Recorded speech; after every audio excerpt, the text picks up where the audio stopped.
Aston Martin were supposed to start a new era in 2026.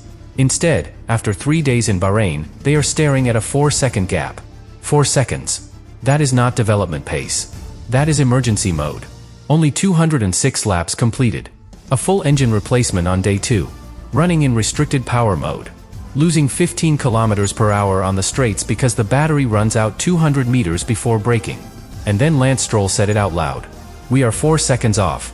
Not tenths. Seconds. This was the Dream Alliance. Adrian Newey. Honda. Aston Martin. A championship blueprint on paper. But Bahrain exposed overheating. Clipping. Unpredictable rear grip. Emergency cooling cuts in the bodywork just to keep the car alive. If that gap is real, this is not a slow start. It is structural failure. Stay with me, because what that 4-second deficit really reveals about the AMR26 could define Aston Martin's entire season before race 1 even begins. Subscribe now, because this story is bigger than anyone expected. Let us slow this down and understand what that 4-second gap really means. Because in Formula 1, drivers do not casually throw out numbers like that. When Lance Stroll said they are 4 seconds off the pace, he was not exaggerating for drama. He was describing a car that never truly operated at full performance in Bahrain. From the very first day, the AMR26 showed warning signs. Engineers detected data anomalies in the new Honda power unit. The problem was not minor calibration. It involved the energy recovery system and thermal management. Under the desert heat, the hybrid system struggled to synchronize with the combustion engine. Temperatures spiked repeatedly. The car had to be shut down to prevent serious failure. That immediately destroyed the planned testing program. And this is critical. Testing is where you validate correlation, where you fine-tune balance, where you simulate race distance. Aston Martin could not do any of that properly.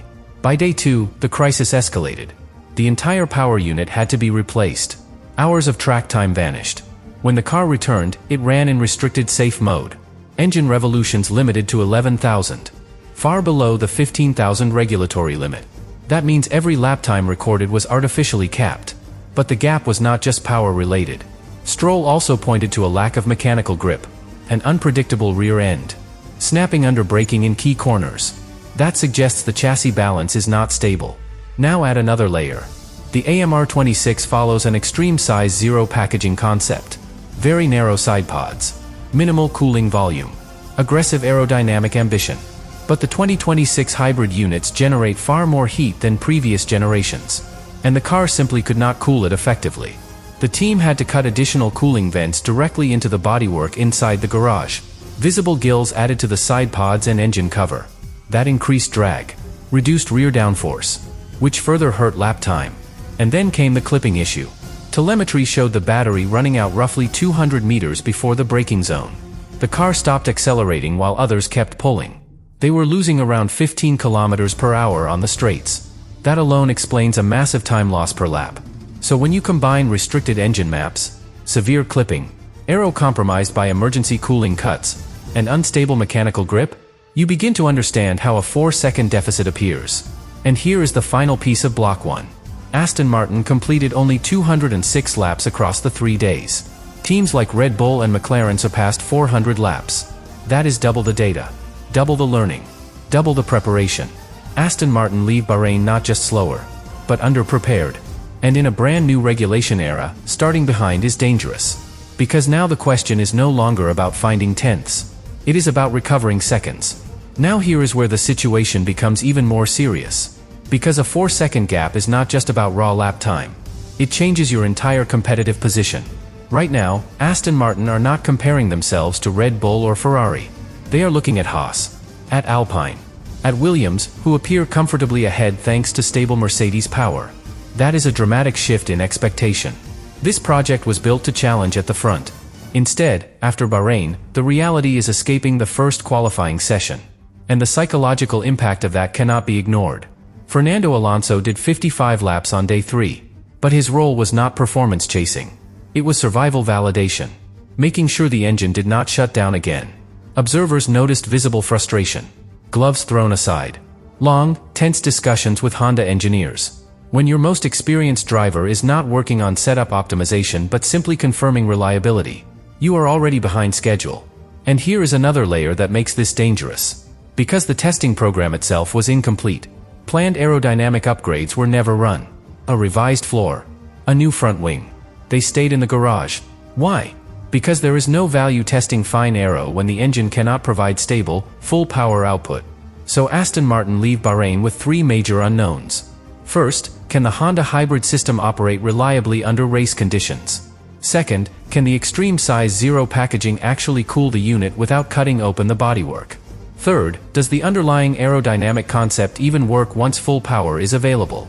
And if any one of those answers is negative, the 4-second gap becomes more than a testing anomaly. It becomes structural.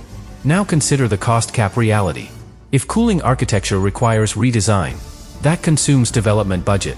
If the chassis is physically too tight, you are not talking about a small update. You are talking about months of engineering work.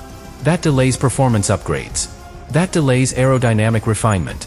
That delays competitiveness. And in a tightly packed midfield, delay equals elimination from the fight. The most uncomfortable possibility is this.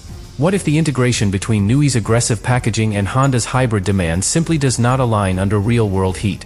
If that is the case, Bahrain was not just a bad week. It was an exposure of a fundamental mismatch. And once a design conflict is embedded in the chassis, you cannot patch it with optimism. You need redesign, time, resources, and patience. The question is whether Aston Martin have enough of all three before the season momentum disappears. Because closing tenths is normal in Formula 1. Closing 4 seconds is something else entirely. And the deeper question now hangs over the entire project. Was Bahrain simply the worst possible introduction to a brilliant concept? Or did Lance Stroll accidentally reveal that the AMR26 begins its life fundamentally compromised? And now we reach the most uncomfortable part of this entire story.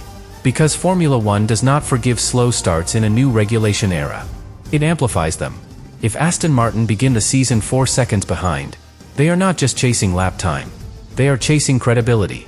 Remember what this project represents. A state-of-the-art factory. A full works Honda partnership. Adrian Newey designing from a clean sheet. This was supposed to be the reset that placed Aston Martin at the front of Formula 1's next chapter. Instead, Bahrain revealed overheating alarms, clipping on the straights, restricted engine maps, and emergency cooling cuts carved directly into the bodywork. That image alone tells you everything. When a team is modifying bodywork with improvised vents during testing, the problem is not polishing. It is survival. And survival mode at the start of a regulation cycle is dangerous. Because development direction becomes reactive instead of strategic. Instead of chasing performance gains, you chase reliability fixes. Instead of refining aero efficiency, you open cooling exits. Instead of simulating race strategy, you monitor temperature thresholds. And all of this happened while rivals completed double the mileage. More laps means more data. More data means more confidence. More confidence means faster evolution. Aston Martin leave Bahrain with just 206 laps of understanding. Half the learning curve of their direct competitors. And in a cost-cap environment, learning speed is everything. If they now must invest wind tunnel time into cooling redesign, that reduces time spent chasing aerodynamic performance. If they must repackage internal components, that delays future upgrades. If the chassis is physically too tight for the hybrid heat load, then the solution may require deeper structural revision. And structural revision takes months. Months in which the grid will not stand still. Meanwhile, Fernando Alonso is not in the early stage of his career. He joined this project to fight at the front. To chase something historic. Starting a season fighting to escape the first qualifying session is not what he signed for. And morale matters. Because tension between chassis philosophy and engine reality can spread quickly. We have seen it before in this sport. When integration falters, blame follows. When blame follows, unity cracks. And when unity cracks, development slows even further. So now everything depends on one brutal truth. Was that 4-second gap a temporary consequence of restricted engine modes and incomplete setup work? Or was it the first clear sign that the AMR26 concept is fundamentally misaligned with the thermal and hybrid demands of 2026? If it is temporary, Aston Martin can recover. Honda can recalibrate. Cooling can be optimized. The aero platform can finally be explored at full power. But if the integration conflict runs deeper, then Bahrain was not just a bad test. It was the moment the dream partnership met physical reality. And the final question now hangs over the entire paddock. Did Lance Stroll simply express frustration in the heat of testing? Or did he unintentionally reveal that Aston Martin's 2026 revolution begins already chasing the field? And this is where everything converges. Because a 4-second deficit at testing is not just a statistic. It reshapes the entire season outlook. If Aston Martin arrive at race 1 still managing temperatures, still limiting engine revolutions, still suffering clipping 200 meters before braking zones, then they are not racing freely. They are calculating survival. And survival racing destroys strategic freedom. You cannot undercut aggressively if you are worried about overheating. You cannot defend hard if deployment fades halfway down the straight.